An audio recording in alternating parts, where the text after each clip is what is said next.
If you get angry at a coworker and all of a sudden you get an arousal in your brain and body, right? You get a rush of energy. When you start noticing that your body starts dropping, your brain starts noticing your energy starts dropping, you're automatically going to have the image of the coworker in order to what? Give your body the next jolt, right? So all of a sudden people become addicted to their own thoughts, right? So these people realize that, oh my God, I've been mismanaging my attention and energy, and I gotta get beyond my past. I gotta get beyond these emotions. I gotta make some big changes. I gotta break the habit of being myself. You know, I gotta stop being this person. Now, that sounds really good theoretically and philosophically, but change is such a hard thing, right? Because the moment you come back to your senses and you step back into your life and you see that person, or you go to that place, or you're with that experience, so many people are unconsciously reacting in their thoughts and feelings to everything in their environment. So now their environment is controlling how they think and feel. So they realize that in order to change, you got to change the environment. They got to be greater than their environment, greater than the conditions in the world. Because the moment you start reacting emotionally, emotions are a record of the past. And if those emotions are driving your thoughts, you're thinking in the past. And if you can't think greater than how you feel, and you believe your thoughts have something to do with your destiny, you're creating more of your past, right? So it turns out that the repetition of thinking and feeling and feeling and thinking, these loops that people get caught in, condition their body to subconsciously become the mind of that emotion. Which means now their body, as their unconscious mind, is believing they're living in the same past experience 24 hours a day, 7 days a week, 365 days a year. What's the relevance behind that? Well, the latest research on genes says genes don't create disease. It's the environment that signals the gene that creates disease. The emotional environment or the physical environment? Your environment, any environmental reaction. But if you're reacting emotionally to your environment the same way, you're signaling the same gene in the same way, and now you're headed for a genetic destiny. So the hormones of stress push the genetic buttons that create disease. If you can turn on the stress response just by thought alone, your thoughts could make you sick. And if your thoughts could make you sick, is it possible that your thoughts could make you well? So they began to realize that, oh my God, the repetition of thinking and feeling and feeling and thinking caused me to feel guilt, and I don't even know it's guilt, it just feels like me. It's just, I'm used to the same chemical continuity. Now, the moment they decided to change, anytime you decide to change and change anything about yourself, get ready, because it's going to feel uncomfortable. It's going to hurt. You're going to leave the known. Yeah. You're going to leave the familiar and you're going to step into the unknown. Because some people are super happy being unhappy. Right. So then they would rather cling to their suffering than take a chance in possibility. So these people said, I really have nothing to lose, right? So then they said, I'm willing to be uncomfortable and be in the unknown. And it turns out that's the perfect place to create from. So when the body is conditioned to become the mind, then to change is to be greater than the body, right? Because how do we become greater than the body? Well, that's a whole nother conversation. But let me finish this, okay? So the third thing they said was, okay, so now that I know that I got to break the habit of being myself and I can't mismanage my thoughts and feelings, I got to change how I act, I got to watch how I speak, I got to become conscious of how unconscious I am, because 95% of who we are by the time we're 35 years old is a set of memorized behaviors, like a computer program, emotional reactions, unconscious beliefs and perceptions. So the first step to change is to become conscious of how you think, to notice how you act, to pay attention to how you feel. And the act of observing those states of mind and body separates you from that program. Now you're the consciousness observing that program. It turns out the more conscious you become of how unconscious you are, lighting a match in a dark place, that first step creates enormous amounts of chaos in the brain and body. And it's disturbing, so people just go back to the same addiction, the same emotion, the same problem. This feels better. No, that feels familiar. So they said, okay, now I got to change.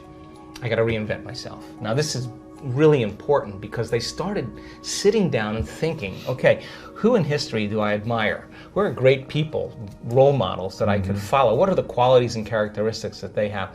How am I going to change? These are what we call frontal lobe questions. The creative center of the brain switches on and the emotional center settles down.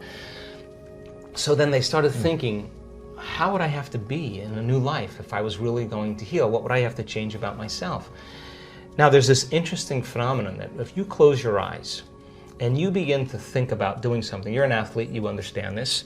If you're a background in football and you are running a pattern or you are doing something, you would rehearse it in your mind. Yeah. Turns out that the act of mentally rehearsing something when you're truly present, your brain does not know the difference between what's going on out there and what's going on in here. In fact, your brain will begin to look like you've been doing it for the last 5 days and you've never run the course.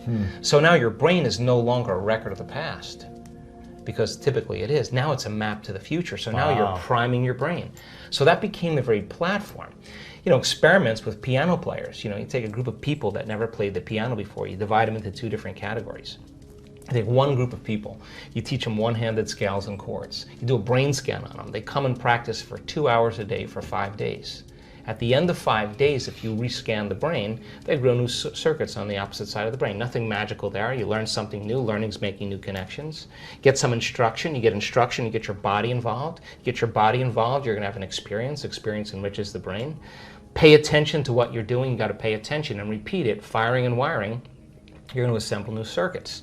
You can take the other group of people, have them come for 2 hours a day for 5 days, do a brain scan before, the brain scan after. Have them close their eyes and mentally rehearse playing those scales and chords. At the end of 5 days, they'll grow the same amount of circuits in their brain as the people who actually physically demonstrated the action. What does that mean? It means not only do they change their brain by thinking differently, but their brain looks like they've been playing the piano for 5 days. Now set them in front of a piano. Never played the piano before. They'll play those scales and chords because their brain is wired to play it. So now, the act of rehearsing who they're going to be, what are the qualities, and beginning to get in this creative state, began to lay down the circuits of a new personality. And a new personality is connected to a new personal reality. So the next question is, does that change the body? Take a group of men, have them do one-handed curls in their mind, and bring an emotional component like stronger, harder, more intense. 1 hour a day for 2 weeks. At the end of 2 weeks, 13.5 increase in muscle strength. Wow. Never lifted a weight. Now their body is changing by thought alone. So these people began to reprogram their brain and body. And all of a sudden, they began to act differently. Why? Because they installed the circuits. They began to think differently, of course. They began to feel differently. They were no longer feeling pain. They're actually liking themselves, right? So then if they're living by a different emotion, and they're feeling an elevated emotion before they're healing, before they were healed, they're not waiting for their healing to feel joy and gratitude. They're feeling gratitude and joy. Now their body's believing that it's healed because the body's feeling the emotion ahead of the experience. And if the environment signals the gene and the end product of an experience in the environment is emotion, you're signaling the gene ahead of the environment. And what do genes do? Genes make proteins. And what are proteins responsible? The structure and function of the body. Now you're literally becoming somebody else. And now you're turning down the genes for disease and you're turning up these other genes. So I started to realize that this reinvention process is exactly what we've always done. It's just that we get complacent in certain areas of our life and we stop. Now the last thing they had in common, the fourth thing, is that when they were doing that rehearsal process, that they had long moments where they lost track of time and space. In other words, they were so involved in their inner world of imaging that when they turned the light on in the room or they lift their blindfold up or whatever they were doing, they thought it was 20 minutes later and it was an hour and 20 minutes later. And when you're truly focused and you're truly paying attention and you're in the present moment, all of a sudden you will leave this three-dimensional reality. And when you leave this three-dimensional reality, there's only one other place you go, and that is the realm of thought, and that's called the quantum field.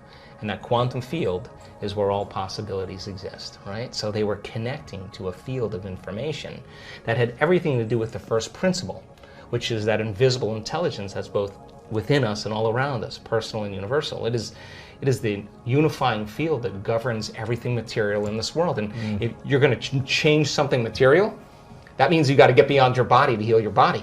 Right. Because if you're your body trying to heal your body, there's one thing that we can guarantee: it's going to take time.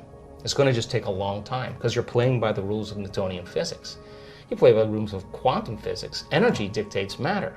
So when you're truly in the field and you're making changes there, then the downward cascade, neurologically, biologically, chemically, hormonally, genetically, is the side effect of what's happening in the field. Accelerates. It accelerates it, exactly. So you do it in less time because you're more connected to a realm that doesn't play by time. It just requires getting still, closing your eyes, putting your attention on your heart, changing your breath so that you move into the present moment. And when you slow your breathing down, you slow your brainwaves down. When you slow your brainwaves down, now you're accessing your autonomic nervous system. So then you train a person how to open their heart and feel an elevated emotion. And it takes a little practice. And just like a flower that takes time to bloom, it takes a little bit of time. But if you work on trading the resentment, the frustration, or the impatience for gratitude, appreciation, and thankfulness, and you keep at it, there'll come a moment where that system switches on, and now you're feeling grateful for no reason at all. Now, that's not a bad thing. You'll accept, believe, and surrender to the thoughts equal to the emotional state of gratitude. If you're living in resentment, you're living in fear, you're living in impatience, you could say, I'm healthy, I'm healthy, I'm healthy, I'm wealthy, I'm wealthy, and with all you want, and that thought's going to stop right at the brainstem and never make its way to the body, because the body's not feeling it, or because why? Because you're feeling resentment, and that thought that thought is not consistent with the emotion of resentment. Resentment has a different set of thoughts, right? In other words, once you start opening your heart, it begins to move into coherence. It begins to produce a measurable magnetic field up to 3 meters wide. Now that's frequency, that's energy.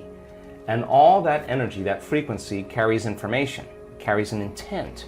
So then when you're feeling gratitude and your heart is open, you're broadcasting energy into the field. Now, frequency. A frequency. You lay the intent of the thought of your health or your wealth. That frequency can carry the thought of your wealth.